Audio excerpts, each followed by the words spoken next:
ጤና ይስጥልኝ እንዴት አመሻችሁ ከመውልተን ነገ ጅርተኒ ዛሬ እንግዲህ ቃል በገባው መሰረት በሰሞኑ በኢትዮጵያና በኤርትራ መካከል የተጋጋለ በመጣው የጦርነት ሞቅታ ላይ የአዘጋጅ የነበረውን ጽሁፍ ላቀርብና አንዳንድ ጥያቄዎችን ለመመለስ ነው የቀረብኩት። ይሄ ጉዳይ ለሀገራችንም ለህዝባችንም ለአካባቢያችንም በጣም ወሳኝ ከመሆኑ የተነሳ ሰፋ ያለ ውይይት ማድረግ ያስፈልጋል በማለት ነው ጽሁፉን የጻፍኩት። እንግዲህ ሰዎችም ገብተው እስኪዘጋጁ ድረስ ከዚህ በፊት ይሄ መጀመሪያው አይደለም፣ በዚህ ጉዳይ ላይ ተቀዳደም ለረጅም ጊዜ ተጽፎ ነበረ። በተለይ ይሄ ለውጥ ከመጣ ማግስት ጀምሮ የኢትዮጵያና የኤርትራ ጉዳይ በከፍተኛ ጥንቃቄ መያዝ እንዳለበት ተጽፎ ነበረ። እስቲ ዛሬ ከመታሰሪ በፊት የዛሬ 5 ዓመት አካባቢ ከኢያስፔድ ተስፋዬ ጋር 2020 ላይ ማለት ነው አጥቅቤ የነበረውን አይተን ከዛ በኋላ ወደ ፕሬዘንቴሽኑ እንመጣለን። ስምምነቱ ግልጽ ሊሆን ይገባል። የኤርትራና የኢትዮጵያ ከኤርትራ ጋር ደግሞ ዘላቂ ከግለሰቦች ከአመራሮች የዘለለ የበለጠ የትግራይ የኤርትራን ህዝብና የኢትዮጵያን ህዝብ ማለትም ፕራይመርሊ የትግራይንና የኤርትራን ህዝብ የሚያያይዝ የሰላም ስምምነት ያስፈልጋል። ትግራይን አግልሎ ኤርትራና ኢትዮጵያ ማስታረቅ ፊዚካሊ ኢምፖሲብል ነው። በነገራችን ላይ ማለት ስላለብኝ እለዋለሁ፣ ጠቅላይ ሚኒስትሩ ፕሬዝዳንት ኢሳያስን መጠንቀቅ አለባቸው። 1990 ውስጥ የፈጸምናቸው ስህተቶች ተመልሰው ሊመጡ ነው። በሁለቱ ሀገሮች አመራር መካከልና በሁለቱ ገዢ ፓርቲዎች መካከል የነበረ ግንኙነት ኢንፎርማል የሆነ ብሮማንስ የምንለው የመሪዎች ወንድማማኝነት ወይም ደግሞ ሽርክና ላይ የተመሰረተ ጉርብትና የትም አይደርስም። ጉርብትና ዘላቂ መሆን መቻል አለበት። 1991 92 93 97 የህወሓትና የትግራይ ነፃ አውጪ ወይም ደግሞ የሻዕቢያ ግንኙነት ነበር። የጦፈ በጣም የጋለ ፍቅር፣ ልክ አሁን እንደምናየው በጣም የጋለ ፍቅር ነበር። ሁለት ሀገር ናቸው እንደ እስኪባል ድረስ በሁለቱ መካከል ችግር ሲፈጠር፣ ምክንያቱም በሁለቱ መካከል የማይታረቅም ነበር። 100,000 ዜጎች ከሁለቱ ሀገር አጣን። ለ20 ዓመታት ግሪድሎክ ውስጥ ገባን። ዛሬ ስለምን ነው እዛ ተመልሰን የምንገባው? ዛሬም እኮ ልክ ያኔ በፕሬዝዳንት ኢሳያስና በመለስ መካከል የነበረው በፕሬዝዳንት ኢሳያስና በጠቅላይ ሚኒስትር አብይ መካከል እየመጣ ነው። ባለፉት 2 ዓመት ምንድነው የኢትዮጵያ መንግስትና የኤርትራ መንግስት ግንኙነት ምንድነው? የኛ ውጭ ጉዳይ ሚኒስትር በደንብ ያውቁታል፣ ዲፕሎማቶቻችን ያውቁታል። is there anything institutionalized? I don't think so. አምባሳደራችን ከዓመት በኋላ ነው የተቀበሉት። ኤግዛክትሊ። ለዚህ የሚያዋጣው ውስብስብ ነገር ውስጥ እየገባን ከመሄድ በፊት ነገሮች ፎርማል እንዲሆኑ አንዱን ክልል አግሎ ከሌላ ሀገር ጋር የሚደረግ ነገርም ብዙም እንደማያዋጣ ኢንፋክት ለኤርትራኖችም ከኛ ፕራክቲካሊ የሚቀርቧቸው ትግራዮች ናቸው። ፕራክቲካሊ በደም ብቻ ሳይሆን በጂኦግራፊም በኢኮኖሚም በማንኛውም። ስለዚህ የሚያዋጣው መፈራረጁ አንዱ በአንዱ ላይ መዶለቱ ሳይሆን በጋራ ተወያይቶ መፍትሄ ማምጣቱ ነው። እሺ አመሰግናለሁ። እንግዲህ ይሄ የዛሬ 5 ዓመት ትውስታ ነበረ። ያኔ በሁለቱ ሀገራትና በሁለቱ አመራሮች መካከል የጦፈ የጋለ ግንኙነት በነበረበት እንዲሁም ደግሞ ለትግራይ ጦርነት ዝግጅት እየተካሄደ ባለበት ነው። አይ ቲንክ ይሄንን ተናግሬ በወር ወይ 1 ወር ባላለፈ ጊዜ ነው የታሰርኩት። እስቲ ዛሬ ደግሞ ምን ላይ ደርሰናል፣ ታሪክ ራሱን እየደገም ነው ወይ የሚለውን ሰሞኑን ከጻፍኩት ውስጥ ትንሽ ፕሬዘንት አድርጌ ከዛ በኋላ ደግሞ የመጡ ጥያቄዎች አሉ። ከነሱ ውስጥ ከባልደረቦቼ ጋር ያዘጋጇቸው አንድ የተወሰኑ ጥያቄዎች አሉ። እነሱ ላይ ሀሳብ ሰጥቼ የምንለያይ ይሆናል። እንግዲህ እናንተም ጥያቄያችሁን በዲስከሽኑ መቀጠል ትችላላችሁ። እንግዲህ የርዕሱ ወደ ፖለቲካና የተጋረጠው የጦርነት አደጋ የሚል ነው። እንግዲህ ዋናው መታየት ያለበት አብይ ባለፉት 2 ዓመት ተኩል አካባቢ ጀምሮ ወደ ፖለቲካን በጣም እያጋገለው ነው የሄደው። ግን መጀመሪያ ከጀመረው አንስቶ በሶማሊላንድ ጋር ስምምነት ተፈራረመ። ያ ከሶማሊያ ጋር በጣም የጦፈ ክርክር ውስጥ ካገባ በኋላ ተሸንፎ ወደኋላ ተመለሰ። አሁን ደግሞ ባለፈው 1 ዓመት ወዲህ አሰብን መያዝ አለብን፣ አሰብ ሊሰጠን ይገባል የሚል ከፍተኛ ቅስቀሳ እያካሄደ ይገኛል። ይሄ እውነት አብይ እንደሚለው በቀላሉ ወደብ በጉልበት መያዝ ይቻላል ወይ? አሁን ያለው የኢትዮጵያ የባህር በር የማግኘት በጦርነት የማግኘት ዛቻ ምን አይነት መዘዝ ሊኖረው ይችላል የሚሉት አንዳንድ አደገኛ የሆኑና እኔም ይሄን ጽሁፍ እንድጽፍ ያነሳሱኝ በጣም ጉዳዮችን አቅልሎ በማግስቱ አሰብ መያዝ የምንችል የሚመስል በጣም አቅልሎ ሀሳቡን የመሸጥ ሙከራ እያደረገ ስለሆነ ያ ለህዝባችንም ለሀገራችንም ለአካባቢያችንም አደጋ ስላለው ነው። ለምሳሌ ኤርትራ 3 ሚሊዮን ሰው ያላት፣ ኢትዮጵያ በ1 ዓመት 3 ሚሊዮን ትወልዳለች የሚል ከዚህ በፊት በትግራይ ላይ ሲናገር የነበረውን አሁንም በኤርትራ ላይ እየደገመ ስለሆነ ይሄ ደግሞ መዘዙ ከፍ ስላለ ይሄ ነገር ጠቅላይ ሚኒስትሩ በጣም አቅልሎ አውርዶ እንደሚያደርገው ሳይሆን ውስብስብና የጦርነት አውድማው እሱ እንደሚያቀለው ሳይሆን ከበድ ያለ ውጤቱም የከፋ ሊሆን እንደሚችል ለማሳየት ያህል ነው። እንግዲህ የዚህ ጽሁፍ ዓላማ የኢትዮጵያ የባህር በር ጥያቄ ትክክለኝነትን ለመጠራጠር ለመከራከር አይደለም። የዚህ ጽሁፍ ዓላማ ያ አይደለም። የዚህ ጽሁፍ ዓላማ የባህር በር ጥያቄ አግባብ ባለው ጊዜውን ጠብቆ መካሄድ ያለበት መሆን አለበት የሚል ነው። ሌላው የዚህ ጽሁፍ ይዘት ደግሞ ህጋዊና ታሪካዊ ክርክሮችን አያካትትም። ወደፊት ኤክስፐርቶች ጋብዤ ወይ ኤክስፐርቶችን ጠርተን በሰፊው ልንወያይ እንችላለን። ብዙ የህጋዊና የታሪካዊ ጥያቄዎች ስለቀረቡ እነሱ ላይ ብዙም አንልም። ለአሁን ግን የፖለቲካዊና የወታደራዊ አሰላለፍ አካሄድ ላይ የሚያነጣጥር ይሆናል ማለት ነው። እንግዲህ የዋናው ወደ 2 ሀገራት እንግዲህ አብይ ያለ ያለው በጦርነት ነው ወደ መያዝ እንፈልጋለን እያለ ያለው። ለዚህ ደግሞ ወሳኙ 2 ነገሮች ወሳኝ ናቸው። አንዱ የሚዋጉበት ምክንያት ኮዝ ኦፍ ዋር በጣም ወሳኝ ነው። ሁለተኛው ደግሞ የኃይል አስተላለፉን የኃይል አቅም ማየት አስፈላጊ ሆኖ ይታያል። ኢትዮጵያ በአብይ እያቀረበ ያለው ለዚህ ጦርነት ዓላማ ምንድን ነው ብሎ ሲያስቀምጥ የባህር በር በጉልበት ማስከፈት የሚለው ላይ ነው እያመዘነ ያለው። ኤርትራ ደግሞ የሉዓላዊነት ነው እያቀረበ ያለው። ለአብይ ወደዚህ ጦርነት ከገባ ማሸነፍ ግዴታ ነው። ካላሸነፈ በስተቀር አሰብን መያዝ አይችልም። አሰብን ካልያዘ በስተቀር የጦርነቱ ድል ከቦታው አይደርስም።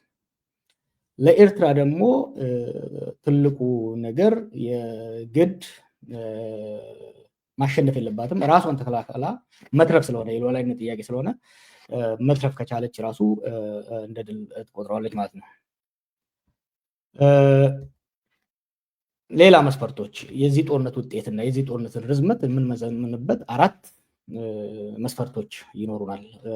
5 መስፈርቶች ይኖሩናል። አንደኛው የወታደራዊ ኃይል ጥንካሬ፣ ሁለተኛው የማህበራዊ ድጋፍ፣ የኢኮኖሚ ጥንካሬ እና የዲፕሎማሲ ድጋፍ ናቸው ማለት ነው። አብይ አሸንፎ ሉዓላዊነት ለመያዝ በእነዚህ በ5ቱ መስፈርቶች የበላይነት ማግኘት መቻል አለበት። ኢሳያስ ከጦርነቱ ለመትረፍ ደግሞ የግድ ባያሸንፍም በእነዚህ የተወሰነ ያህል አቅም ሊኖረው ይገባል ማለት ነው። የወታደራዊ አቅምና አቋም ካየን የኢትዮጵያ መከላከያ ሰራዊት በአግባቡ መገምገም አስፈላጊ ነው። ምክንያቱም አብይ ነገሮችን አቅልሎ ወደ ጦርነት እየገፋን ስለሆነ ጀነራሎቹም ደግሞ እያወቁ እነዚህ የጦር መኮንኖች ላለፉት 7 ዓመት ከዛ በፊትም ከአንዳንዶቹ ጋር እንታወቃለን የኢትዮጵያን ወታደራዊ አቅም በደንብ የሚረዱ ናቸው። ሆኖም ግን ካለባቸው ፖለቲካ ጫና የተነሳ ህዝብን ሊያሳስት የሚችል መረጃ እየሰጡ ስለሆነ በጥንቃቄ መሄድ ያስፈልጋል። ባለፉት 7 ዓመታት የኢትዮጵያ መከላከያ አቅምን ስንገመግመው ይሄ ጦር እንደሚታወቀው ከህወሓት ኢህአዴግ የአማጺ ጦር ወደ ብሔራዊ ጦር የተቀየረ ነው። የዛሬ 7 ዓመት ለውጥ ከመጣ በኋላ ሪፎርም የሚባል ስራ ተጀመረ። በዚህ ጦር ላይ ሪፎርም ሲጀመር የህወሓት የተባሉ ጀነራሎችና የተለያዩ ኦፊሰሮችን ከማስወጣት ያለፈ በቂ የሆነ ሰዎችን ከማስወጣት ያለፈ በቂ የሆነ መልሶ የማደራጀት የኢንዶክትሪኔሽን የመከላከያ ፖሊሲ ሪፎርም አልተደረገለትም። ይሄ ሳይደረግለት ወደ ትግራይ ጦርነት ተገባ። ወደ ትግራይ ጦርነት ሲገባ እንግዲህ ዓላማው ግልጽ ያልሆነ በቂ ሪፎርም ያልተካሄደለት ጦር ነው። በቂ ሪፎርም ስንል የኢህአዴግ ጦር 2 ዓላማ ነበረው፣ ህገ መንግስቱን ማስከበርና አብዮታዊ ዲሞክራሲን ማስከበር።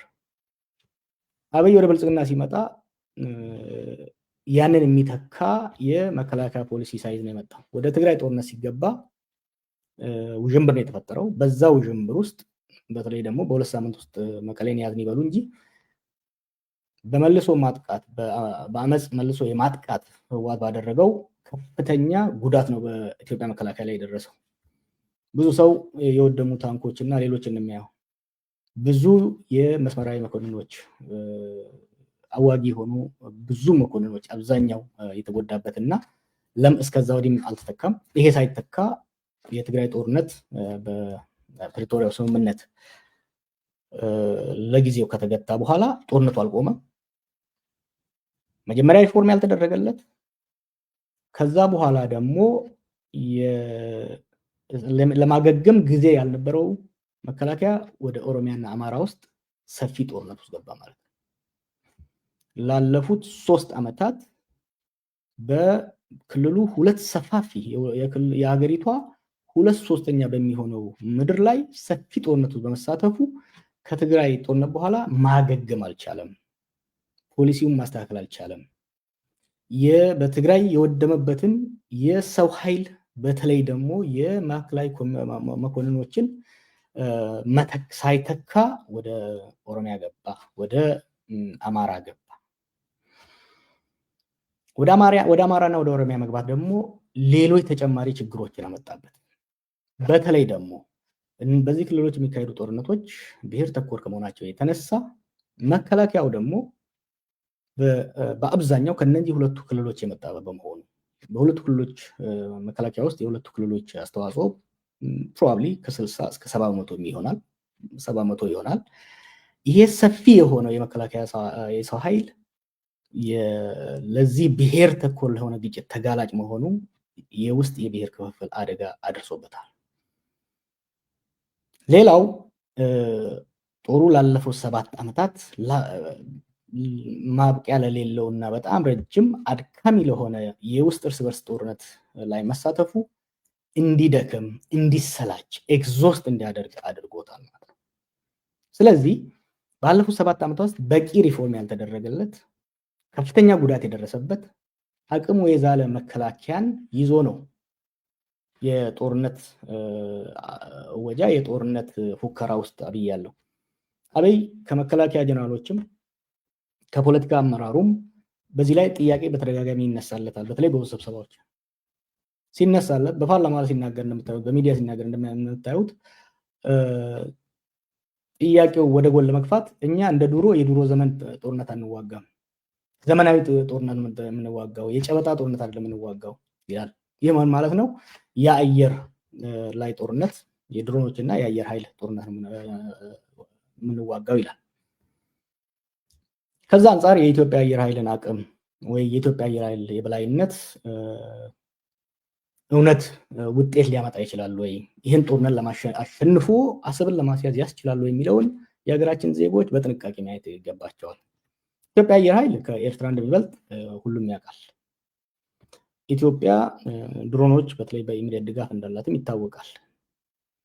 ግን የኤርትራ አየር ኃይልም ባዶ አይደለም። የሱዳን አውሮፕላኖች ኤርትራ ላይ እንዳሉ ይታወቃል። ለዚህ ብዙ ማስረጃዎች አሉ።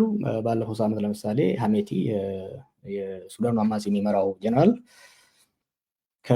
የአልቡራን ጀቶች አስመራ ስላሉ እመታለሁ የሚል ዛቻ ውስጥ የገባበት ሁኔታ እንዳለ ማየት ያስፈልጋል።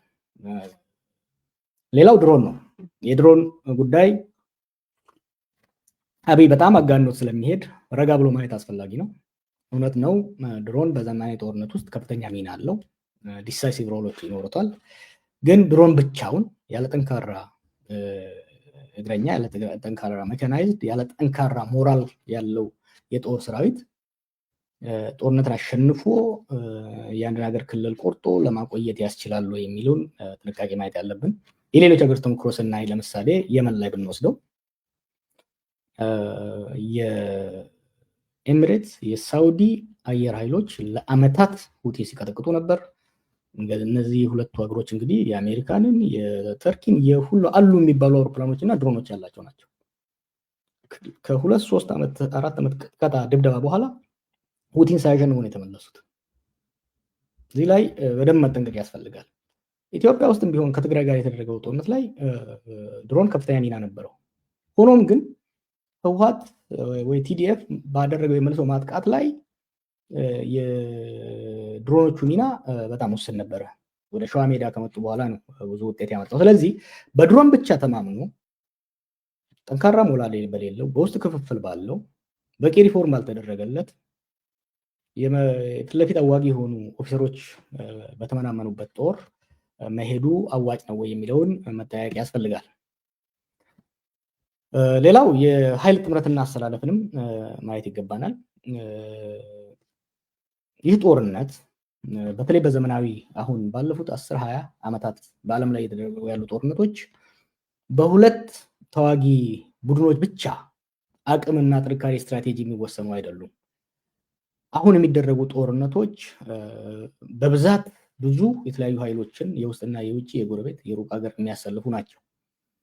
ስለዚህ በኢትዮጵያና በኤርትራ መካከል ጦርነት የሚፈነዳ ከሆነ በኢትዮጵያ መከላከያ እና በኤርትራ መከላከያ ብቻ የሚደረግ ጦርነት ሆኖ መታየት የለበትም። ብዙ ጊዜ ሰዎች ከባድመ ጦርነት ጋር ሊያነጻጽሩት ይሞክራሉ። that is totally wrong። የኤርትራ እና የኢትዮጵያ የባድመ ጦርነት ጊዜ ኦልሞስት ኤክስክሉሲቭሊ ጦርነቱ የተካሄደው በኢትዮጵያ መከላከያ ኃይል እና በኤርትራ መከላከያ ኃይል መካከል ነበር። አሁን ግን እንደዛ አይደለም።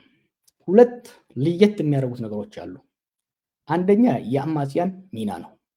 ሁለተኛው ደቦ ሆኖ የሚመጡ ሀገራት ሚና ነው። የአማጽያን ስናይ በተለይ ኢትዮጵያ ውስጥ ያሉ አማጽያን የሚኖራቸው ሚና ቀላል አይደለም።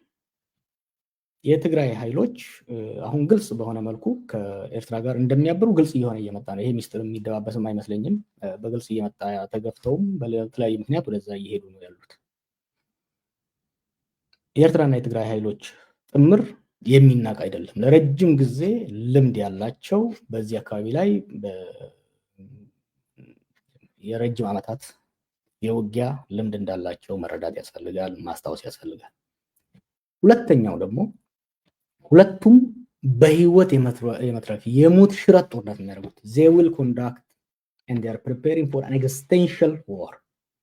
ይሄን ጦር ከተሸነፍን እንደ ድርጅት እንደ አመራር እንጠፋለን የሚል ስለሆነ ይሄ ራሱ የሚኖረው ኤሌመንት እንዳለ መረዳት ያስፈልጋል። ከዚህ የተነሳ ይሄ ውጊያ ረጅም ዓመታትን ሊወስድ እንደሚችል ወይም ደግሞ በቀላሉ ሁለቱን በቀላሉ ማየት አያስፈልግም። ሌላው የፋኖና የኦኤልኤ ሚናም መርሳት አያስፈልግም። እነዚህ ሁለቱ በአማራና በኦሮሚያ ክልል የሚንቀሳቀሱ ኃይሎች በቀጥታ ከኤርትራ ጋር ተሰልፈው ላይዋጉ ይችላሉ፣ ያንን ግልጽ ላያደርጉ ይችላሉ። ሆኖም ግን መከላከያ ከነኚህ ክልሎች ተስቦ በሚንቀሳቀስበት ጊዜ ያን እድል ተጠቅመው የጦርነት ዓላማቸውን ለማሳካት እርምጃ በመውሰድ በአብይ አገዛዝ ላይ ጫና የመጨመር አቅም እንዳላቸው መገንዘብ ያስፈልጋል። ሁለተኛው የሌላ ሀገራት ደቦ፣ ቅድም እንዳልኩት ዘመናዊ ጦርነቶች የአሁን ጦርነቶች በሁለት ተዋጊ ኃይሎች በባድመ ጊዜ እንዳደረግነው በሁለት ተዋጊ ኃይሎች ብቻ የሚካሄድ አይደለም። በቀጥታ ራሱ የሚሳተፉ ብዙ ኃይሎች ይኖራሉ። ለምሳሌ ኦልሬዲ ኢትዮጵያ የሱዳን ጦርነት ቲያትር ውስጥ እየተሳተፈች ነው ያለችው። ይሄ ጦርነት ሲከፈት የትግራይ ኃይልም አለ እዛ ውስጥ። ይሄ ጦርነት ሲደረግ የሱዳንን ውስጥ የሚካሄደው ጦርነትና ኢትዮጵያ ውስጥ የሚካሄደው ጦርነት የመቀላቀል ሚና ይኖረዋል። ሌላው የደቦ የሚወጡ ሀገራት አሉ። ኤሚሬት በቀጥታ ከኢትዮጵያ ጎን እንደምትሰለፍ ይጠበቃል።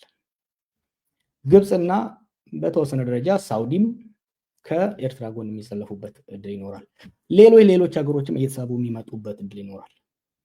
እንደ ዱር ቢሆን ሁለት ኃይሎች እንደ ሁለት ጎረምሳ ተታግለው በጉልበት የበለጠ በስልት የበለጠ መጨረሻ ላይ ያሸንፋል። ከዛ የአሸናፊ ተሸናፊ ድርድር ተደርጎ ሰላም ይመጣል። አሁን እንደዛ አይደለም። የአንደኛው ተፋላሚ ኃይል አቅም መመናመን ራሱ ለድል ሊያረጋግጥ እንደማይችል መጠንቀቅ አስፈላጊ ነው። ይህን ምለው ምንድነው አብይና አንዳንድ ከሱ ተቀብለው የሚያስተጋቡ ሰዎች የኤርትራ ጦር አመራር አርጅቷል፣ አገሪቷ ትንሽ ነች ምናምን የሚሉ ነገር አለ። ይሄ የተሳሳተ ነው። የራሻና የዩክሬን ውሰዱ። ራሻ በሁለት ሶስት ሳምንት ውስጥ ኪየቭን ይዛ የጦርነት ዓላማውን ለማሳካት ነበር ጦርነቱ የተጀመረው። ከ4 ዓመት ወዲህ አሁን እንግዲህ ጦርነት ከተጀመረ 4 ዓመት ቀጠለ። ምክንያቱም የምዕራብ ኃይሎች ተሳተፉበት። ምንም እንኳን ዩክሬን እና ራሻ በኃይል ሲነጣጠሩ ዩክሬን በጣም ደካማ ብትሆንም ጦርነቱ ግን ሌሎች ደቦ ስለመጡላት ማራዘም ራሷን ተከላክላ ማራዘም ችላለች። ቅድም የሁቲነት ተጠቅሻለሁ። ሊቢያ ውስጥ፣ የመን ውስጥ፣ ሱዳን ውስጥ ያለውን ኃይል ብትወስዱት የሱዳን መከላከያ ኃይል በአቅም ከአርኤስኤፍ ወይም ደግሞ ከሚሊሻዎቹ ጠንካራ ነበር። ሆኖም ግን የአርኤስኤፍ በሚሰጣት ድጋፍ ጠንካራ ከመሆኑ የተነሳ እስካሁን ያ ጦርነት ሳያልቅ ተራዝሟል ማለት ነው። ስለዚህ ወደ ኢትዮጵያም ስንመጣ ወደ ኢትዮጵያና ኤርትራም ስንመጣ የአብይና ኢሳያስ የኢትዮጵያና የኤርትራ ወታደራዊ ቁመና ብቻ አይደለም ለዚህ ጦርነት የሚወስነው። የዚህ ጦርነት መስፋት እድሉ ትልቅ እንደሆነ መረዳት ያስፈልጋል። ከዚህ ጋር ተያይዞ የጦርነት አውድማው መስፋትም መገንዘብ ያስፈልጋል። መቀየሩ ራሱ ከዚህ በፊት በኢትዮጵያና ኤርትራ መካከል የተደረጉ ሁለት ጦርነቶች ከወሰድን በደርግ ጊዜ የተደረጉትን ከወሰድንና በኢህአዴግ ጊዜ የተወሰዱትን ከወሰድን በአብዛኛው ከኢትዮጵያ መካከል በራቀ ስፍራ ላይ ነው ውጊያ የተካሄደው። በደርግ ጊዜ በአብዛኛው በኤርትራ ምድር በኤርትራ ቆላማ አካባቢ በአፈበት በሌሎች አካባቢ ነው ከፍተኛ ጦርነት ሲደረግ የነበረው። በ98 ዝቅ ብሎ በትግራይና በኤርትራ ድንበር ላይ ባድመ፣ ሽራሮ አካባቢ ነው የተካሄደው።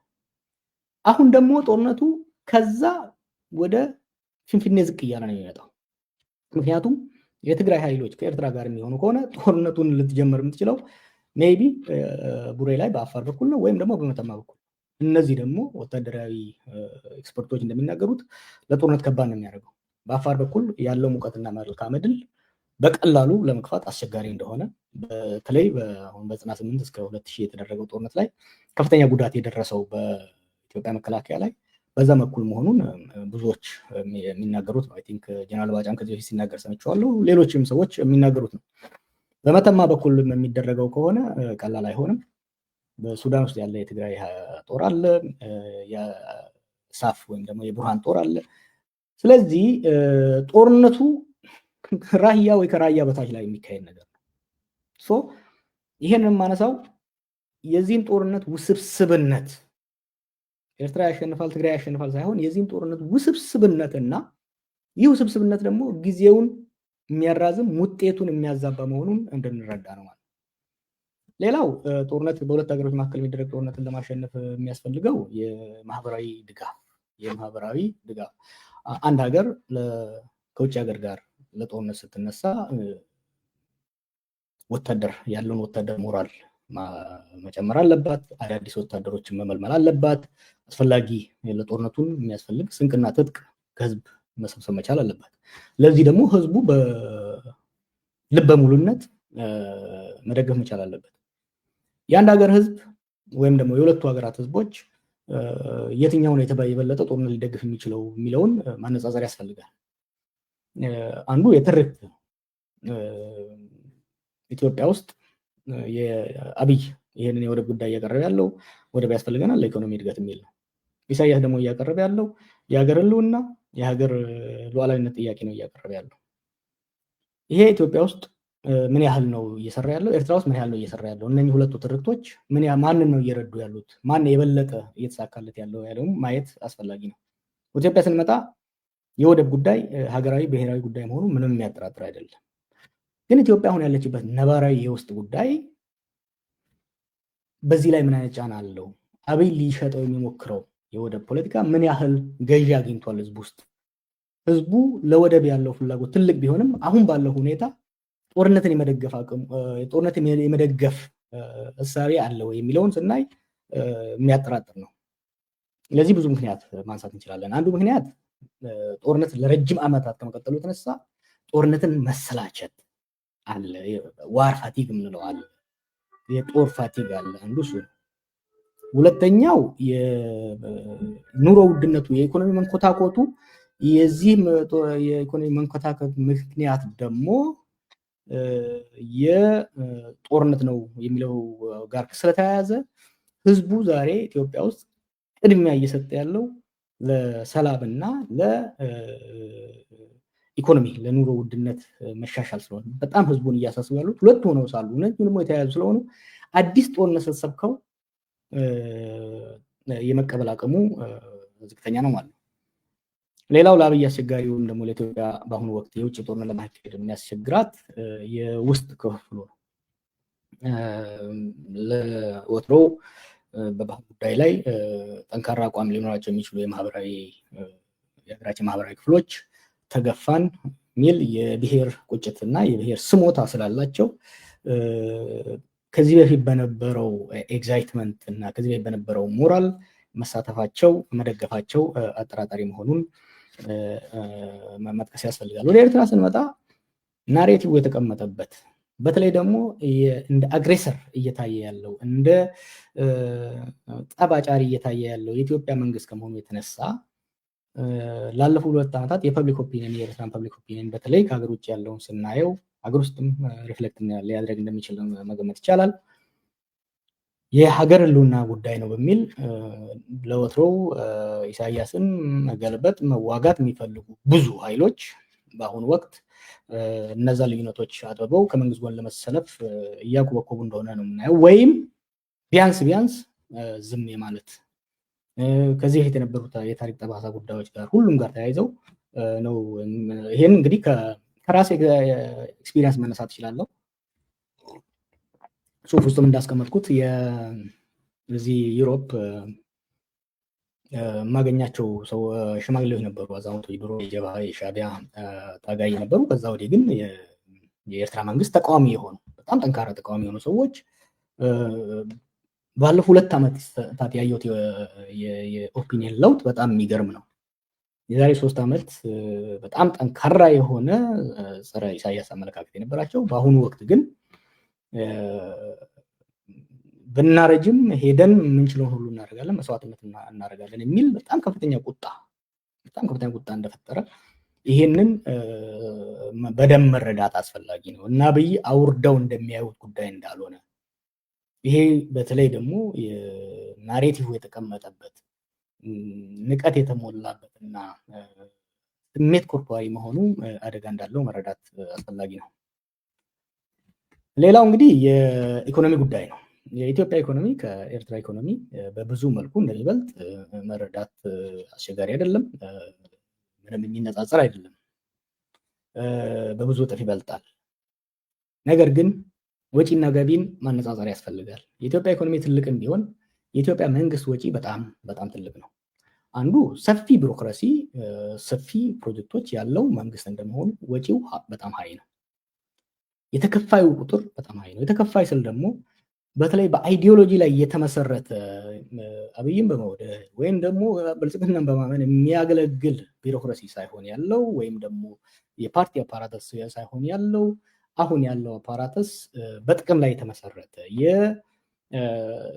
መንግስት ከሚያገኘው ጠቀሜታ በተለይ ማቴሪያል የገንዘብ ጠቀሜታ የተመሰረተ መሆኑ የመንግስት ወጪ በቀነሰ ቁጥር በጦርነት የመንግስት ገንዘብ ወደ ጦርነት በሄደ ቁጥር የመክዳትና በመንግስት ላይ የማመጽ የመንግስትን የጦር ኤፈርት ያለመርዳት ሁኔታ ሊመጣ ይችላል።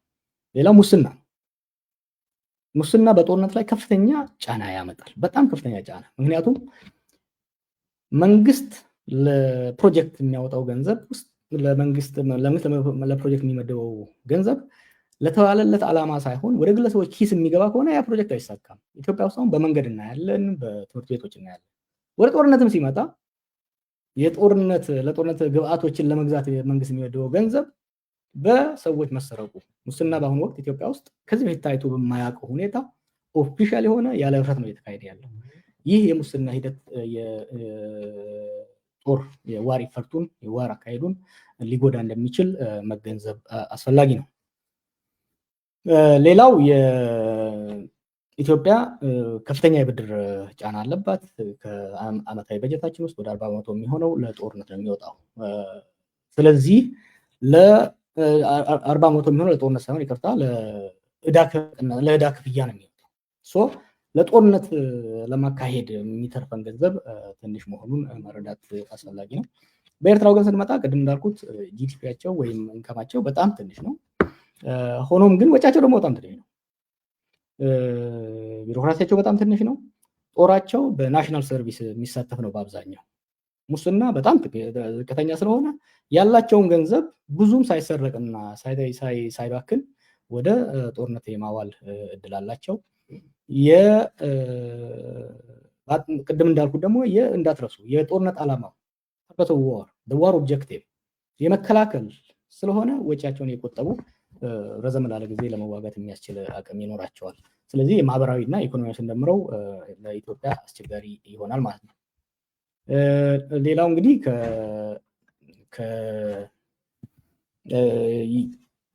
የዲፕሎማሲውን ነው። ሶስተኛ ላይ በዲፕሎማሲ ደረጃ የኢኮኖሚውን አይተናል፣ የወታደራዊ አሰላለፉን አይተናል።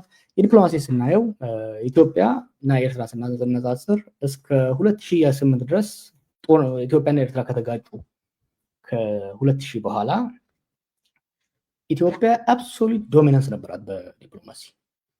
ኤርትራ በዓለም ዲፕሎማሲ እንድትገለል በአፍሪካም በሆርን ኦፍ አፍሪካም እንድትገለል ብዙ ማዕቀቦች እንዲጥሉባት ያደረገ ሁኔታ ነበረ። ባለፉት 7 ዓመታት ይሄ የዲፕሎማሲ የኢትዮጵያ የበላይነት እየተንሸረሸረ መምጣቱን ማየት አለብን። እንዴት ነው የጀመረው? አብይ ወደ ስልጣን እንደመጣ ከኤርትራ ጋር ለመታረቅ ባደረገው ሂደት ኤርትራ ላይ የነበሩ ማዕቀቦች እንዲነሱ፣ ግንኙነቶች እንዲሻሻሉ ብዙ ስራዎች ሰርቷል።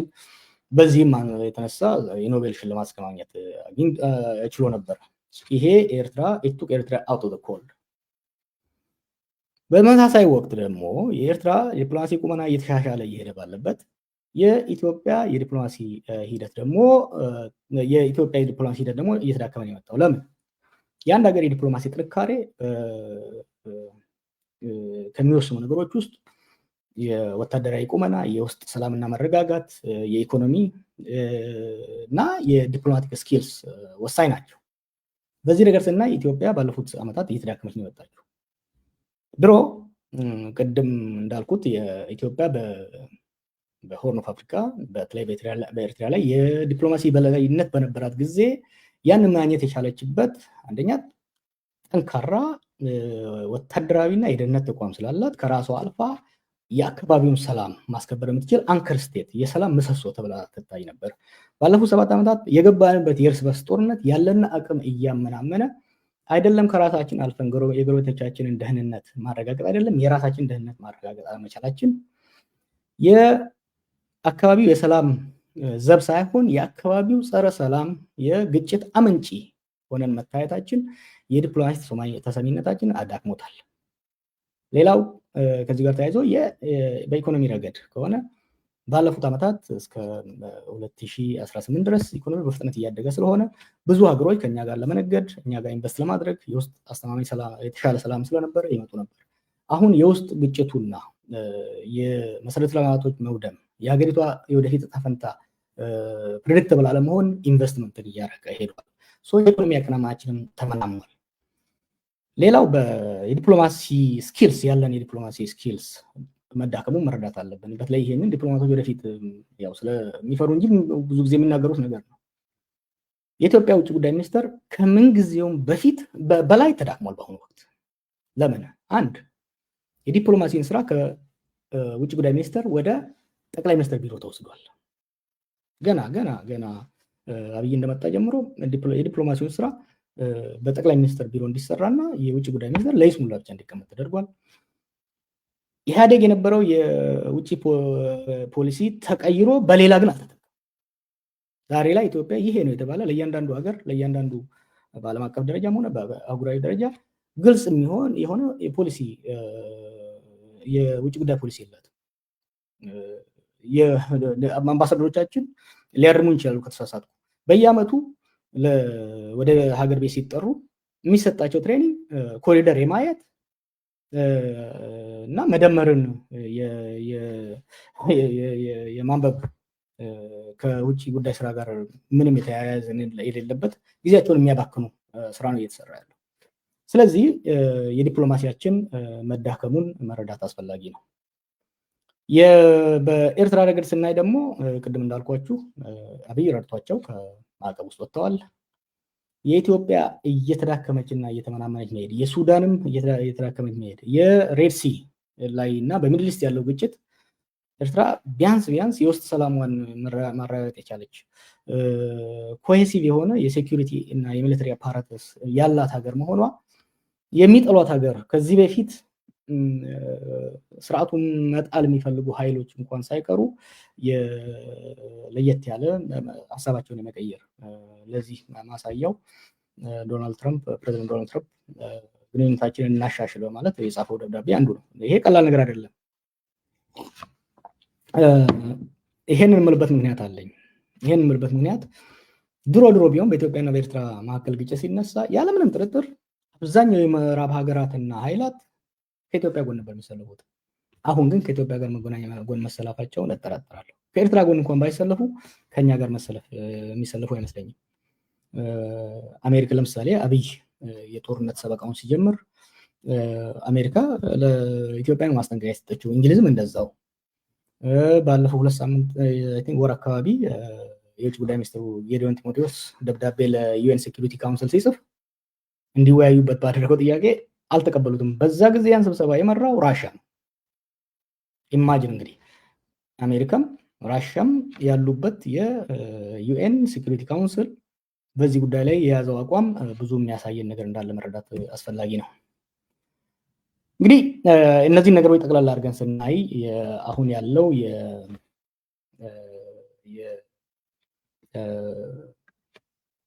ነባራዊ ሁኔታ ኢትዮጵያ በጉልበት አንድ ጎረቤት ሀገር ወራ ምንም እንኳን አላማዋ ምንም እንኳን የዋር ኦብጀክቲቭ ጀስቲፋያብል ቢሆን ራሱ አንድን የጎረቤት ሀገር ወራ ወደብ ይዛ መጠቀም የሚያስችላት ወታደራዊ ቁመና ላይ የለችም፣ ኢኮኖሚያዊ ቁመና ላይ የለችም፣ ማህበራዊ መሰረት የለም፣ ዲፕሎማሲያዊ ድጋፍ የለም።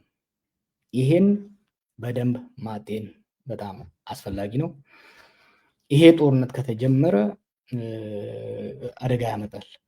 አብይ የሚያደርገው እንደሚመስለኝ አብይ በአሁኑ ወቅት በመከላከያ ውስጥ ምንም አይነት ዝግጅት የለም እና አብይ እነዚህ 4ቱ ምክንያቶች ይረዳል ብዬ ገምታለሁ። ከዚህ በፊት በማስፈራራት የውስጥ አጀንዳን ለማስቀየር ምናልባት አስፈርቶ ወደብ ለማግኘት ያደረጋቸው ንግግሮች በአሁኑ ወቅት ሁኔታውን ወደ አደገኛ ሁኔታ ወስደውታል።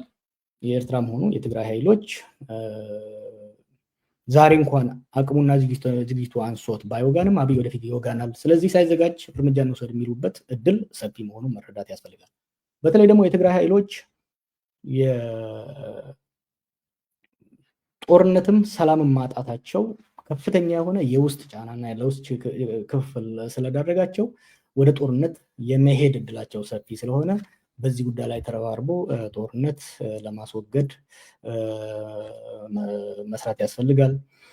ይሄ ጦርነት የማንፈልጋቸው የሀገራችንና የአካባቢያችን ሰላም ለነሱ ደንታ ያልሆነ የእርስ በርስ ውድድር፣ የሪሶርስ ኤክስትራክሽን ዓላማ ያደረጉ ፈርጣማ የገንዘብ አቅም ቱጃር የሆኑ ሀገሮችን ስቦ ማምጣት እንደሚችል ከሱዳን ጋር የተደበላለቀ ማባሪያ የሌለው ጦርነት ውስጥ ሊያስገባ እንደሚችል መጠቀም ያስፈልጋል።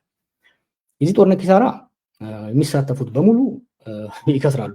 በነገራችን ላይ ጥንቃቄ ያስፈልጋል። ለአብይ አልተሳካም ማለት በኤርትራም ላይ ሆነ በትግራይ ላይ ከፍተኛ አደጋ አያደርስም ማለት አይደለም። ከፍተኛ ውድመትን ሊያደርስ ይችላል። የሚሳተፉ በሙሉ ውድመት ይደርስባቸዋል። ጉዳቱ ግን ለኢትዮጵያ የከፋ ነው የሚሆነው። ኢትዮጵያ የበለጠ ተጋላጭ ነች። ይህ ጦርነት ከተጀመረ የኢትዮጵያ የውስጥ የእርስ በርስ ጦርነት እየተባባሰ እየተጋጋለ እንደሚሄድ መረዳት ያስፈልጋል። አሁን እየተዳከመን የሄደው እየደቀቀ የሄደው ኢኮኖሚ ሌላ ጦርነት ከተጨመረበት ሙሉ በሙሉ የመውደቅ የእርስ በርስ ጦርነቱና የኢኮኖሚው መበላሸት ደግሞ መባባስ ደግሞ የሀገር ብትንትን መውጣትን ሊያመጣ እንደሚችል መጠንቀቅ ያስፈልጋል። እንግዲህ መፍትሄው አሁንም ቢሆን በዚህ በባከነ ሰዓት በመጨረሻ ሰዓትም ቢሆን ጦርነት ለማስቆም መስራት እንደሆነ ነው ሀሳብ መስጠት የምፈልገው። እንግዲህ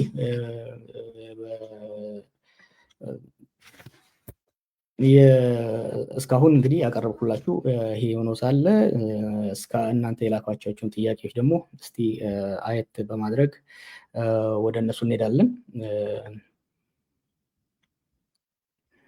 ኦኬ፣ ጥያቄዎቹ እንግዲህ ቅድም እንዳልኳችሁ እነዚህ የኢትዮጵያ በአብይ የጀመረው በጦርነት ወደብ የመያዝ ጉዳይ አደጋ ላይ ደርሷል። ይሄን ጽሁፍ አቅርቤያለሁ። በዚህ ጽሁፍ ላይ እናንተ ያቀረባችኋቸውን ጥያቄዎች ደግሞ እስቲ ቀረብ ብለን ለማየት እንሞክር። አንደኛው ጥያቄ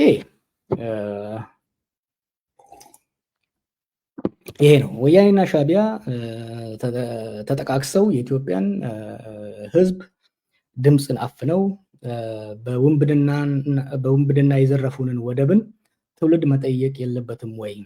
በወቅቱ የሽግግር መንግስት እንጂ በኢትዮጵያ ሕዝብ ያልተመረጠ መንግስት የባህር በር እንዳይኖረን የማድረግ ስልጣን ሳይኖረው ጉልበት ስለነበረው ከወሰደብን አሁን ጉልበት ያለው መንግስት ሲመጣ በጉልበት ቢቀለብሰው ወይም ደግሞ ቢወስደው ምን ችግር አለበት?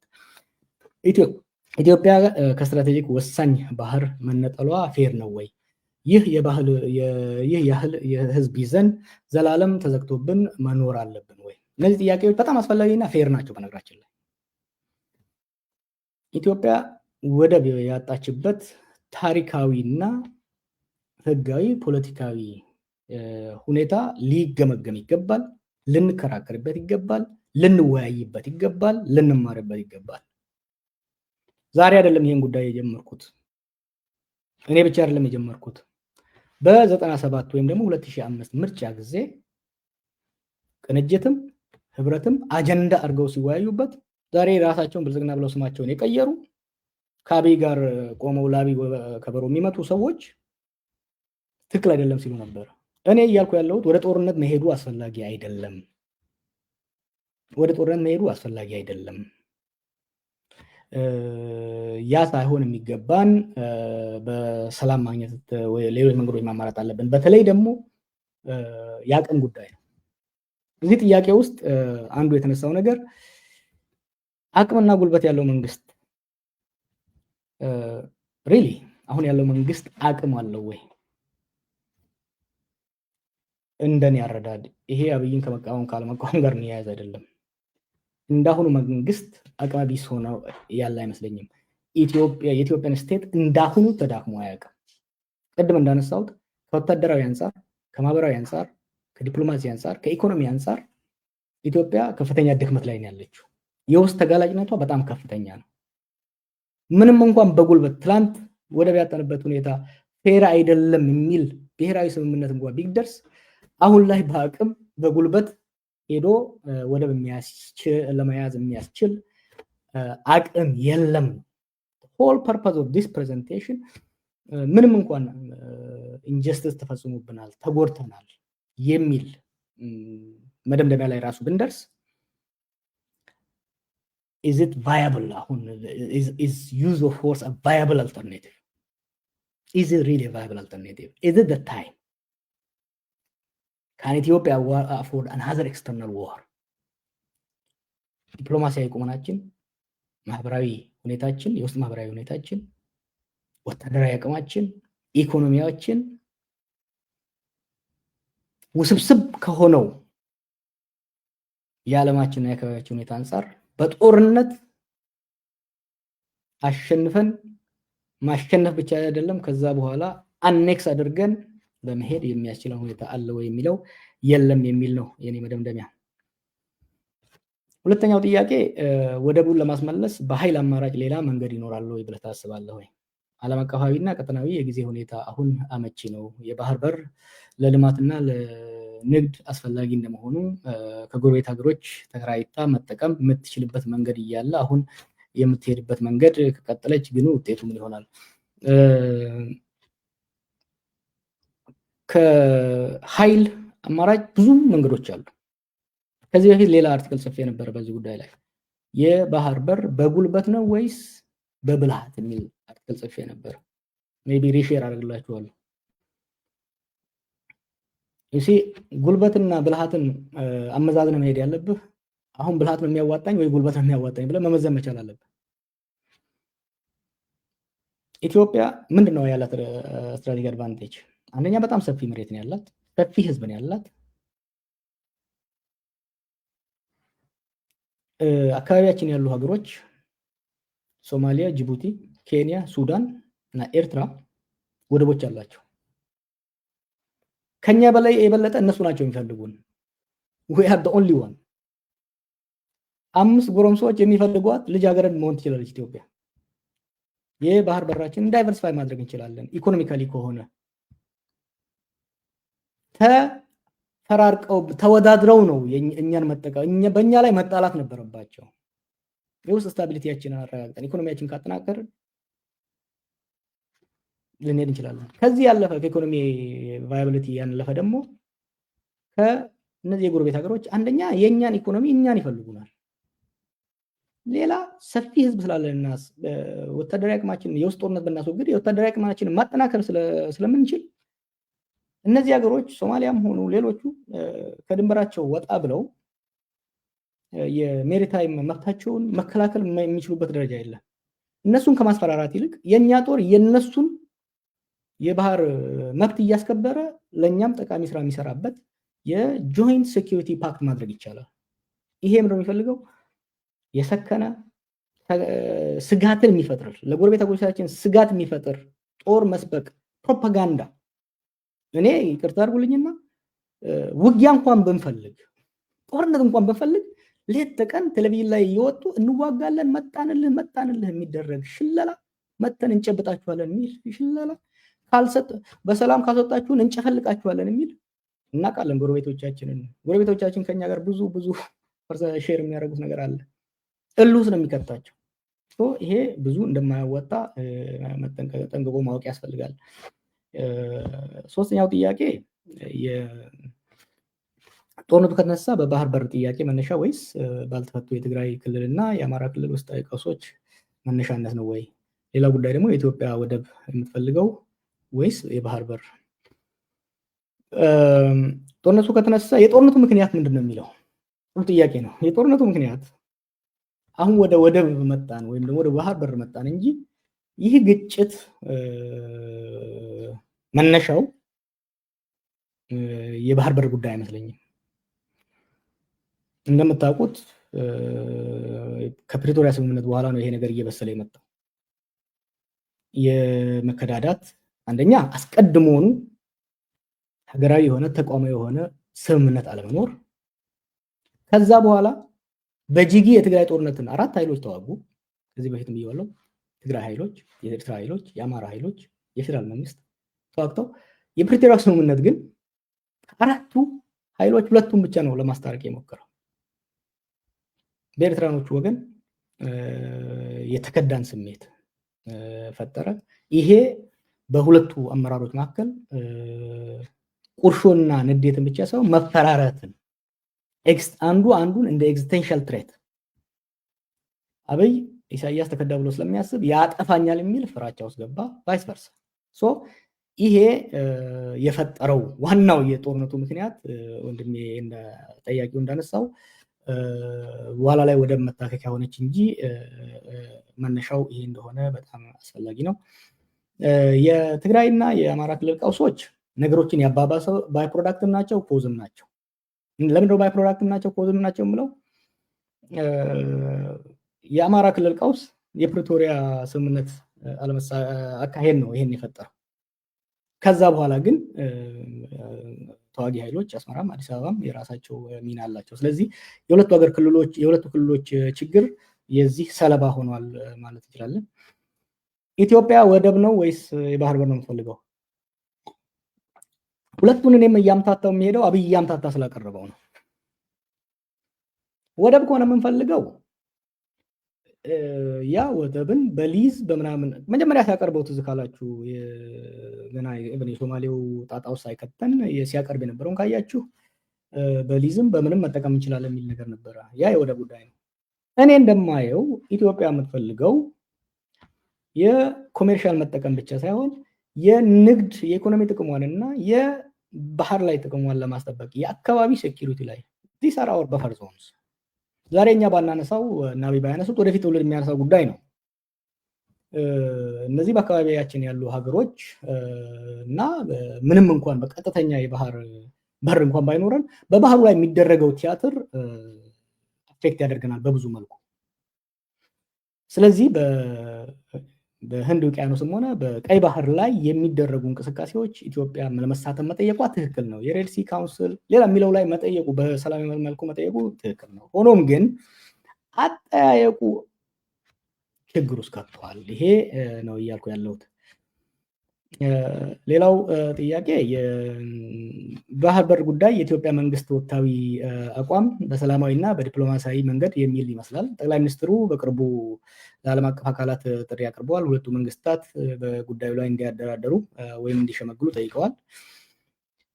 ይህ ቀደም ሲል በማንኛውም መንገድ በኤኒሚስ ነሰሪ ይባል የነበረውን የቀየረ ይመስላል። በቅርቡ ደግሞ ፊልድ ማርሻሉ አሁን ጥያቄያችን ከፍ ብለዋል ያሉበት ንግግር አለ። የአሁኑ የመንግስት አቋምና ስትራቴጂ ምን ይመስላል? ችግሩ እዛ ጋር ነው ያለው ጓዶች፣ ያለው ችግር እዚህ ጋር ነው። ጥያቄን ክሊር ማድረግ ጥያቄያቸውን ራሱ ክሊር ማድረግ አልቻሉም። ዲፕሎማቶቹን ያስቸገራቸው ኢቭን በውጭ ጉዳይ በየኤምባሲ ያሉ አምባሳደሮች በጠይቋቸው ይነግሯቸዋል።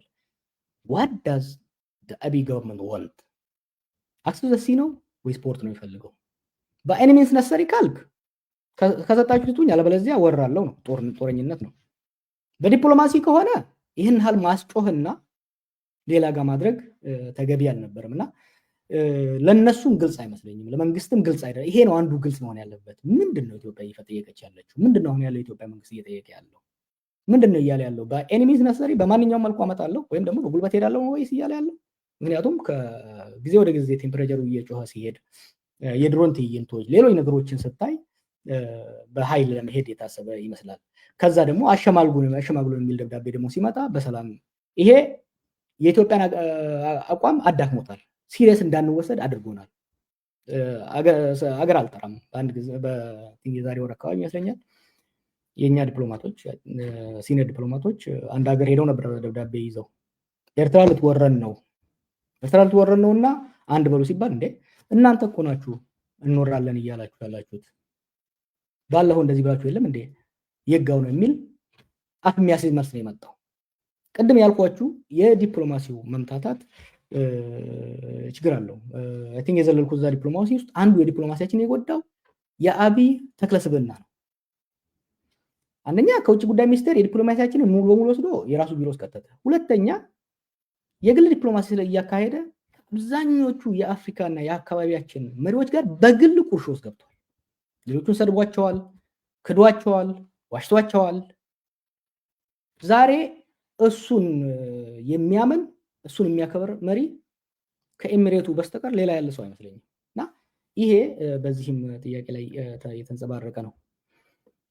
አምስተኛው ጥያቄ እስከዛሬ የነበሩ ኢትዮጵያ መንግስታት ሳይጠቀሙባቸው ያለፉ እድሎች ወይም ደግሞ በመንግስታቶቹ ጥፋት ምክንያት ኢትዮጵያ ያጣቻቸው እድሎች ብዙ መጥቀስ ይቻላል። ነገር ግን የሁለቱ ሀገራት መንግስታት ተቋማዊ ያልሆነና ኢመደበኛ ግንኙነቶች ማለትም ግንኙነቶች ብዙ ችግር ፈጥረዋል። ለምሳሌ በሽግግር መንግስቱ ዘመን ጀምሮ እስከ ጦርነቱ ጅማሮ ገደማ ማለትም የባድመ ጦርነት ማለት ነው ኢትዮጵያን የአሰብንና የምጽዋን መደቦች ነፃ የምትጠቀምባቸው አሰራር ነበር፣ ፍሪፖርት በሚል ማለት ነው። ኢህአዴግ መደበኛና ዓለም አቀፋዊ ህግ እውቅና ያለው የሁለተኞች ስምምነት ማድረግ ያልቻለው በተጨማሪም በለውጡ ማግስት የአብይና የኢሳያስ መካከል የነበረው ኢመደበኛ ግንኙነት አስገዳጅነት ያልነበረ ፒስ ዲል ተጠቃሽ ናቸው። ጥያቄው ምንድነው? ኢትዮጵያ አሁን በአሁኑ ሰዓት የባህር በር ባለቤት ለመሆን የሚያስችላትን መደበኛና ዓለም አቀፍ እውቅና የሚኖረው ግንኙነት ወይም ስምምነት ለማሳካት የሚያስችል የመደራደሪያ አቅም አላት ወይ ብለህ ታስባለህ? ወደ ጥያቄው ሳልመጣ ጠያቂው ያቀረበው ሂደት አስፈላጊ ነው። በኋላ ላይም መለስ አደርግበታለሁ። አብይ አሁን በኢህአዴግ ላይ በመለስ ላይ ጣቱን ሲቀስር አየዋለሁ። እሱም ደግሞታል።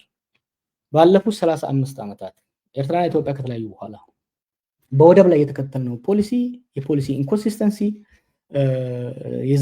የሁለቱን ሀገሮች ዘላቂ ጥቅም ከማስከበር ይልቅ የዘላቂ መሰረት ላይ ከማስቀመጥ ይልቅ ጊዜያዊ ትብብር ማድረጉ አደጋ አለው። ስድስተኛውና ይሄኛውና ስድስተኛው ጥያቄ ተያያዥ ስለሆነ አንድ ላይ አየት አድርገን እንድንሄድበት ፈልጌያለሁ። እንግዲህ የስድስተኛው ጥያቄ ምን ይላል? የኢህአዴግ መንግስት በመለስ ለምን ኢትዮጵያን የባህር በር እንዳይኖራት ፈቀደ? እንዲኖራት ለምን አልጣረም? የሚል ጥያቄ ሁሌ ያሳስበኛል። የአልጀርስ ስምምነት በመርህ ደረጃ ተቀብሎ ባድመን ግን አልሰጥም የተባለበት ሁኔታ ግራ የሚያጋባ ነው። ስዩም መስፍንም እንደዚያ ባድመ ለእኛ ተወስኗል ብሎ ህዝብን ሰላማዊ ሰልፍ ማስወጣት በሰጥ ወይም ህዝብ እውነታውን መቼም አይደርስበትም የሚል ጅላጅል ነበር ብሎ ለመቀበል ያዳግታል ነው ጥያቄ። የመለስ ኢህአዴግ መንግስት በወቅቱ ባድመን ባለመስጠት የሁለቱን ሀገራት ግጭት ከፍ አድርጎ ለአመታት ሳይቋጭ እንዲቀር ማድረጉ ምክንያታዊ ነበር ብለህ ታስባለህ ወይ? ጠቅላይ ሚኒስትር አብይ ገና ወደ ስልጣን እንደመጣ የአልጀርስን ስምምነት ውሳኔዎች ያለምንም ቅድመ ሁኔታ በመቀበል በተለይ አስተማማኝ የቀጣይ ግንኙነት ዋስትና ሳይኖር ባድመን በመስጠት መወሰኑ አሁን ለምንገኝበት ሆነ ለቀጣይ የሁለቱ ሀገራት ሁኔታ ምን አስተዋጽኦ አድርጓል የሚል ነው። I think this is really a good question.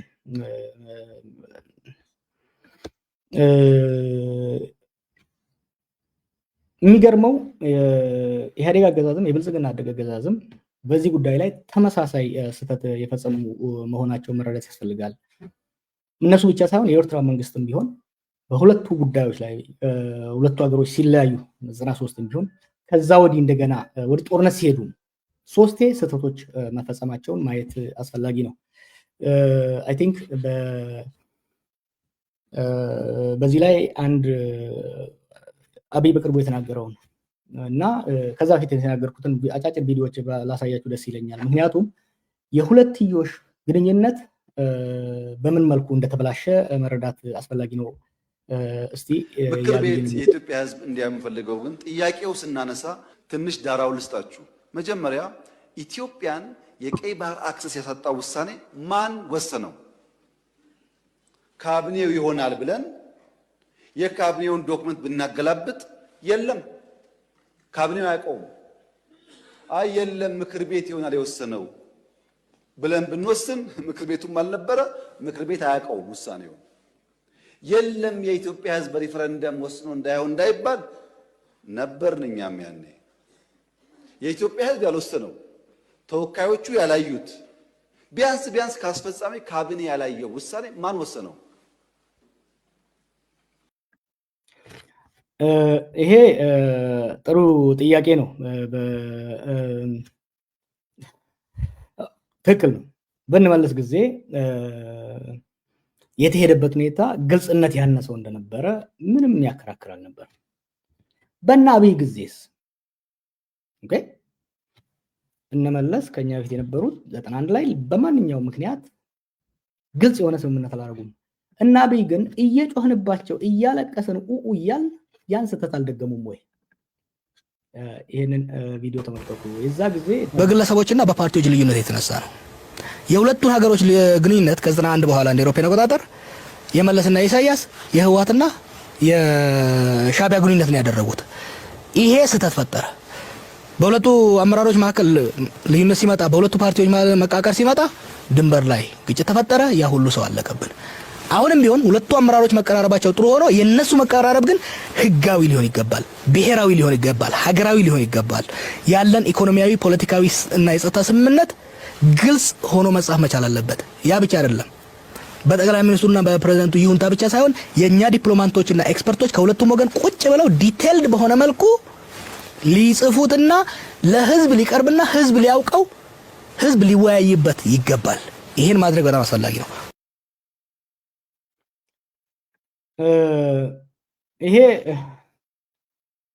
ይሄን ንግግር መቼ መሰላችሁ ያደረኩት ኖቬምበር 2018 የዛሬ 7 ዓመት ሀገር ቤት ተመልሼ ከኦገስት ተመልሼ በ2-3 ወር ውስጥ በውስጥ በዛ ጊዜ የነበሩት አመራሮች ሊመሰክሩ ይችላሉ። በውስጥ ይሄን ሐሳብ አቅርቤ ተሰሚነት ሲታጣ በሚዲያ ሄጄ ይሄ የኤርትራና የኢትዮጵያ ጉዳይ የከዚህ በፊቱ ስህተት መፈጸም የለበትም። it should not be reduced to a handshake between leaders. it should not be secretive.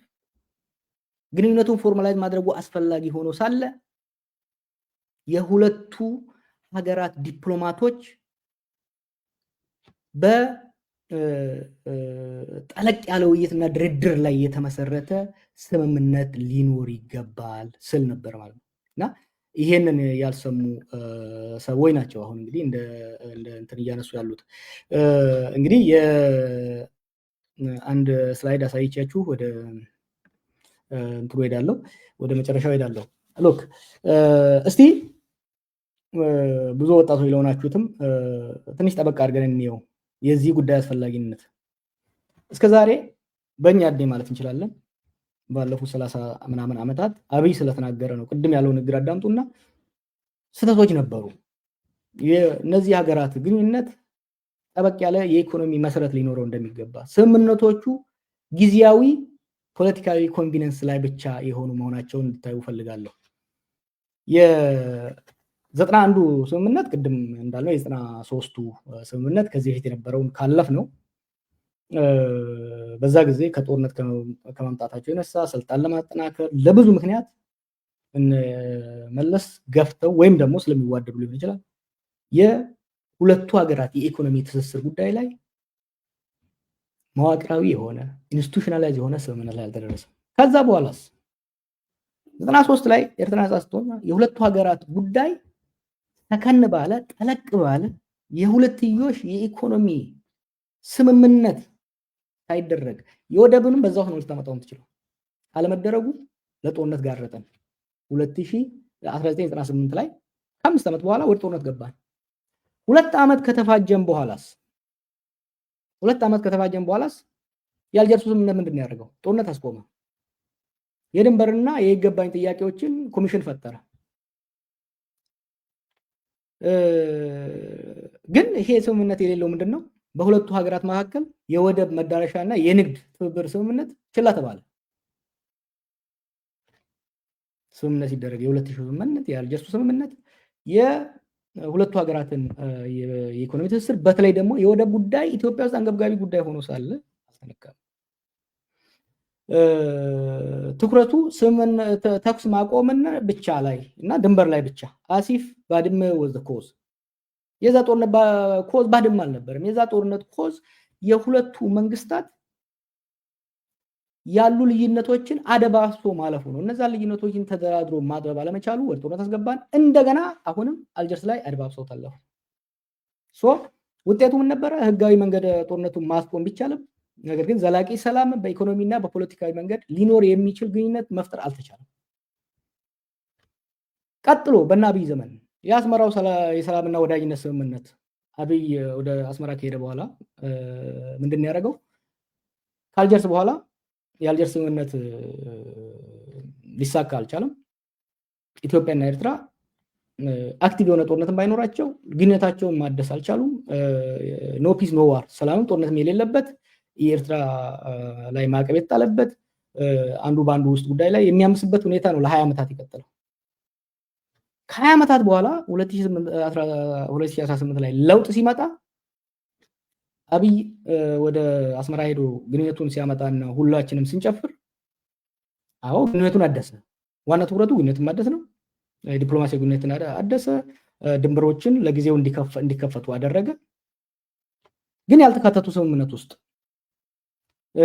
ትብብር ለማድረግ ቃል የተገባበት ቢሆንም ነገር ግን ለወደቦች ለንግድ ወይም ለመሰረተ ልማት ምንም አይነት ግልጽ የሆነ እቅድና ውይይት አልነበር። ኢሱ ተባለ፣ ተጨበጠ፣ ቀለበት ገባ፣ ሌላ ነገር ተደረገ። ከዛ ያለፈ ግን the elephant in the room the issue about port the issue about economic interdependence ለውይይት አልቀረበም። ውጤትና ተጽዕኖ ምንድነው? ለአጭር ጊዜ የቆየ ብሩህ ተስፋ ፈጠረ። ይሁን እንጂ ድንበሮች ብዙም ሳይቆይ ተዘጉ። ትዝ ካላችሁ መተማመን እየቀነሰ ሄደ፣ ችግር ውስጥ ገባም ማለት ነው። ከዛው በዛው አመት ደግሞ ጅዳ ላይ ስምምነት ተካሂዷል። እስከዛሬ ግልጽ ያልሆነ በሳውዲና በኤሚሬትስ ሸምጋይነት ጅዳ ላይ ስምምነት ተካሄደ። ያው የአስመራው የወዳጅነት ወይም ደግሞ የዲፕሎማሲ መጀመሩ ጠንከር ብሏል ተባለ። ነገሩ ግን ይሄ ስምምነት የጅዳ ስምምነት የሚባለው ምንም አይነት የሚያስተባብር አስከዳጅ የኢኮኖሚ ወይም የወደብ የባህር አጠቃቀም ድንጋጌዎች አልያዘም። ናቲንግ። ብዙዎች እንደሚሉት እንዳውም ፕሮባብሊ ቱ ዘ ዋር ፓክት ትግራይን ለመውጋት የተደረገ አይነት ነገር ካልሆነ ያለፈ የኢኮኖሚ ላይ አሁን አብይ እና መለስን እየረገመ ያለ ካቢኔ ስምምነት በነገራችን ላይ በኢትዮጵያና በኤርትራ መካከል በአብይ ጊዜ የተደረገ ስምምነት የነመለስን ያህል እንኳን ውይይት አልተደረገበትም። ኢህአዴጎችን አነጋግሬያቸዋለሁ። ቢያንስ በኢህአዴግ ፖሊሲ ቢሮ ደረጃ ውይይቶች ነበሩ፣ ንግግሮች ነበሩ። አብይ እንደሚለው ምንም ነገር አልነበረም የሚለው አይደለም። በአብይ ዘመን እኮ ከአብይ ባለፈ ምናልባትም ከአብይና ከፕሬዝዳንት ኢሳያስ ያለፈ ሲሪየስ የሆነ ውይይት በኢትዮጵያ ካቢኔም ውስጥ አልነበረም፣ በውጭ ጉዳይ ሚኒስቴርም አልነበረም፣ ከአገሪቷ ወታደራዊ መኮንኖች ጋርም አልነበረም። ሲሪየስ የሆነ ነገር አልነበረም። የጅዳው ስምምነት ውጤት ምንድነው? ሁለቱ ሀገራት ላይ ምንም ተጨባጭ እድገት የሌለው የዲፕሎማሲ ትስስር ነው ያመጣው እና እነዚህ ስህተቶች በሚቀጥለው ትውልድ መደገም የለባቸውም። እንደ መደምደሚያ አንድ ነገር ልበል ወዳጆቼ፣ የወደብን ጉዳይ ወደፊት ስንሄድ በጥንቃቄ መሄድ ያስፈልጋል። አሰብ ለሁለቱም ሀገራት ጠቃሚ ነው፣ ወሳኝ ነው። ለኤርትራ ካላት የተፈጥሮ ሀብት ውስጥ አንዱና ትልቁ የባህር በሯ ነው። ከዚህ ውስጥ አሰብ ያስፈልጋቸዋል። ለኢኮኖሚ ግመል መጠጫ ሆነ ደረቀ እያልን የምናጣጥለው ነገር የተራ የሰፈር ውስጥ ቆሽ ለማሳረር ለመፎጋገሪያ አንዱ አንዱን ለማብገኛ ለማናደጃ ካልሆነ በስተቀር ለገንቢ አይደለም። ኤርትራ ብዙ ሪሶርስ ያላት ሀገር አይደለችም። ስለዚህ ያስፈልጋታል። ለኛም ደግሞ ለኢትዮጵያም ደግሞ ይሄ ወደብ ያስፈልጋል።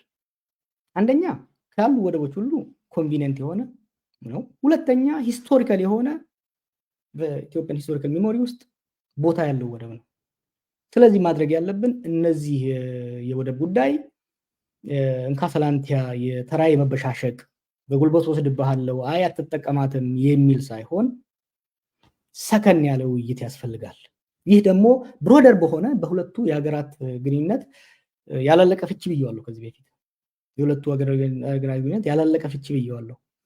ይሄ የሁለቱ ሀገራት ግንኙነት አንደኛ ሴኩሪታይዝ ከማድረግ እንቆጠብ።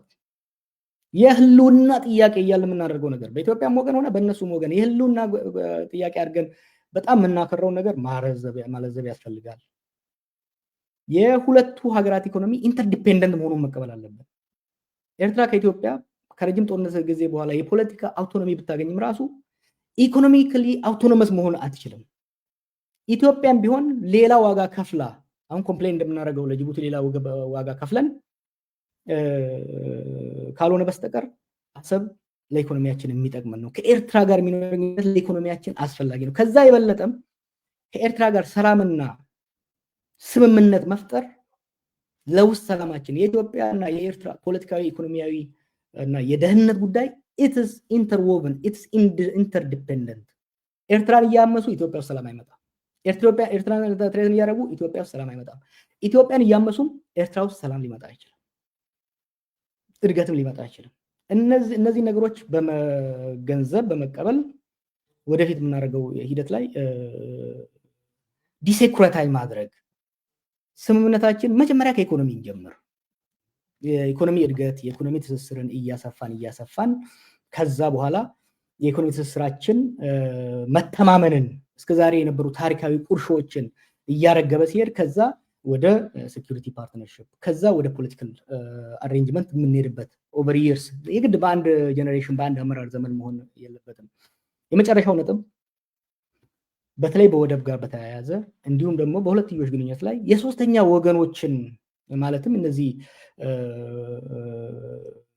በአካባቢያችን የወደብ የውሃ ፍላጎት ያላቸውን ኃይሎች ማሳተፉ ጠቃሚ አይደለም። ለጦርነት ሊበጁን ይችላሉ። ኤምሬት ድሮን ልታቀበለን ትችላለች። ግብጽ ለኤርትራ ልታቀበል ትችላለች። ያዋጉናል እንጂ አብረን እንድናድግ በምንም መልኩ ሊረዱን ይችላል። አንዱ የአብይ ስህተት በአሰብ ጋር በተያያዘ ባለፈው ፓርላማ ላይ ሲናገር ነበረ። ጄኔሬተር ልከውልን ሲል ነበር። ሂዝ ፕሮፖዛል ዋዝ አሰብን ኤምሬት ዲቨሎፕ አድርጋ ኢትዮጵያን ትጠቀም። ዳት ዳዝ ኖት ወርክ። አሰብን ኤርትራና ኢትዮጵያ በራሳቸው አቅም በጋራ አቅም በኔጎሽየትድ ሆኖ ወደፊት ምን አይነት አሬንጅመንት ነው የሚጠቅመው የሚለውን ተወያይተንበት ተደራድረን በሁለቱ ብቻ በሚደረግ በሁለቱ ሀገሮች ህዝቦች በሁለቱ ሀገሮች አመራሮች በሁለቱ ሀገሮች ነጋዴዎች ላይ የተመሰረተ መፍትሄ ማምጣት ያስፈልጋል ማለት ነው። እና የመጨረሻ መልእክቴ ለሀገራችን ለአህጉራችን ለአካባቢያችን ሰላም ያስፈልጋል። በጦርነት የሚመጣ ወደብ ሊጠቅመን አይችልም። በጦርነት ወደብ ለማምጣት የሚያስችለን አቅምም የለንም። በዛ አይነት አቋም ላይ የለንም። ወደ ጦርነት መሄድ ኤርትራንም አይጠቅምም፣ ኢትዮጵያንም አይጠቅምም፣ ትግራይንም አይጠቅምም። የጦርነት ከበሮ ድለቃውን እናቀዝቅዘው፣ ወደ ድሮይንግ ቦርድ እንመለስና ለሁላችንም ህዝቦች ለሁላችንም ሀገሮች የሚጠቅም የስምምነት ላይ እንድረስላለው። እንግዲህ ወደፊትም የምጽፋቸው ጽሁፎች ላይ እንደዚህ እየቀረብኩ ሰፋም ጠበብም ያሉ ሀሳቦችን መስጠት እችላለሁ፣ ሞክራለሁ። እናንተም ጥያቄያችሁን ላኩልኝ።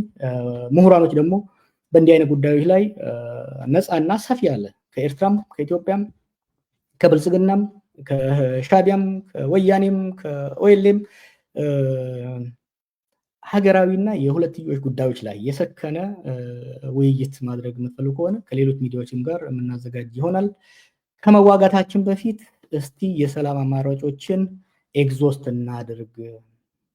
ተጋደልን፣ ከኤርትራኖች ጋር ላለፉት 70 ዓመታት ተፋጀን። አጥንት ነው የተረፈን፣ ደም መፍሰስ ነው የተረፈን፣ ድህነትና እርዛት ነው የተረፈን። ሌትስ ትራይ something we did not try. Let's try negotiation. Let's try robust cooperation. Let's try democracy. Let's democratize our relationship.